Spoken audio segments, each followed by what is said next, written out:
Sa video sa CCTV, pasado las 6 Miyerkules sa gabi, Enero 15, sulod sa usa ka salon sa Daprosa Avenue, Barangay North, General Santos City, makita sa samin ang pagsulod sa lalaking nga nakasulob og green nga jacket, naka-blue pants, nakakalo ug nakatabon pa ang nawong. Nakuyawan ng mga tawo nga naa sulod sa salon kay dunay gikuha ang lalaki sulod sa iyang gidala nga sling bag. Nangalisang ang mga tao kay pusil di ay ang gikuha sa lalaki gikan sa iyang bag. Iyahay og punit og gamit sa salon ang mga tao ug gilabayan ang lalaking kalit na musil.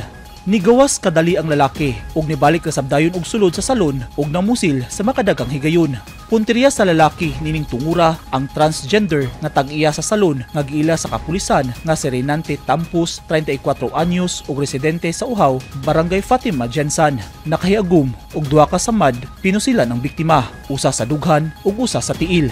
Nadala pa siya sa ospital apan namatay gihapon. Nakuha sa crime scene ang 12 ka mga basiyo sa bala. Basis sa investigasyon, kalibre .38 revolver ug .45 pistol ang gigamit sa namusil nga armado. Dunay kauban nga lookout ang gunman nga mausay nagmaneho sa motorsiklo nga ilang getaway vehicle. Sumala sa kapulisan kung obserbahan ang lihok sa suspect sa nakuha nga CCTV, kamatikdan nga dili siya anad mugunit og pusil o posibleng dili sabsiya gun for hire tungod kay nangurog pa kini og nataranta, hinungdan nga bisan asa na lang niya gipabuto ang pusil. Personal grudge kung pagdumot ang ginatan-aw nga motibo sa pagpamusil. Nakadawat na matud pa og hulga ang biktima ug iyang partner ayha nahitabo ang krimen. Nailhan na sab ang duha ka mga responsable sa pagpamusil pero wala una kini ngandi sa kapulisan. Nagpaygayon na og hot pursuit operation batok sa mga responsable na magatubang og kasong murder.